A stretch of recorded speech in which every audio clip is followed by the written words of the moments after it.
Hello every one. അങ്ങനെ ഇന്ന് ഞാൻ കോളേജിൽ പോകുന്നൊരു വീഡിയോ ഇടാമെന്ന് കരുതി. മനസ്സോടെ ഞാൻ രാവിലെ എഴുന്നേറ്റ് റെഡിയാവാണ് കോളേജിലോട്ട് പോകാൻ. അമ്മ താണ്ട് ഇവിടെ എൻ്റെ മുടിയായിട്ട് പോരാടുകയാണ്. ഇതാണ് നമ്മുടെ ഫൈനൽ ലുക്ക്. ആൻഡ് പിന്നെ നമ്മൾ നേരെ നടന്നു പോകുന്നത് മെട്രോ സ്റ്റേഷനിലോട്ടാണ്. ഈ കാണുന്നത് ഫോഗും പൊല്യൂഷനും കൂടാണ് കേട്ടോ. അങ്ങനെ 9 സ്റ്റോപ്പ് കഴിയുമ്പോഴാണ് നമ്മുടെ കോളേജിൻ്റെ അടുത്തുള്ള മെട്രോ സ്റ്റേഷനിൽ നമ്മൾ എത്തുന്നത്. അവിടെ നിന്ന് വീണ്ടും പോകാനുണ്ട് കേട്ടോ. അങ്ങനെ നടന്നതാ കോളേജിൻ്റെ അടുത്തെത്തി. ഈ മുഖം കാണിച്ച് പഞ്ചിങ് ചെയ്യണം, എന്നാലേ അകത്തോട്ട് കയറാൻ പറ്റുള്ളൂ. അങ്ങനെ നമ്മൾ വീണ്ടും നടന്ന് ബ്ലോക്കിലോട്ട് പോവുകയാണ്.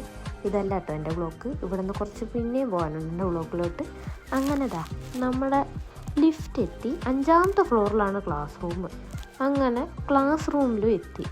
കുറച്ച് കഴിഞ്ഞപ്പോൾ തന്നെ ടീച്ചറും വന്നു, പഠിപ്പിക്കാനൊക്കെ തുടങ്ങി. ഒന്നും മനസ്സിലായില്ലേലും മനസ്സിലായ പോലെ തന്നെ ഞാനും ഇരുന്നു. അത് കഴിഞ്ഞ് ക്ലാസ്സൊക്കെ കഴിഞ്ഞ് തിരിച്ച് വീട്ടിൽ പോകാൻ ടൈമായി. പക്ഷെ എനിക്ക് നല്ല രീതിയിൽ വിശക്കുന്നുണ്ടായിരുന്നു. രാവിലെ ഒന്നും കഴിച്ചില്ല. എന്നാൽ പിന്നെ ഒരു പാസ്ത കഴിക്കാമെന്ന് കരുതി. അങ്ങനെ പാസ്തയൊക്കെ കഴിച്ച് വീണ്ടും തിരിച്ച് മെട്രോ സ്റ്റേഷനിലെത്തി. അപ്പോൾ അതാണ്ടേ തിരിച്ച് വീട്ടിൽ പോകണം. അപ്പോൾ അത്രേ ഉള്ളൂ. ബായ്.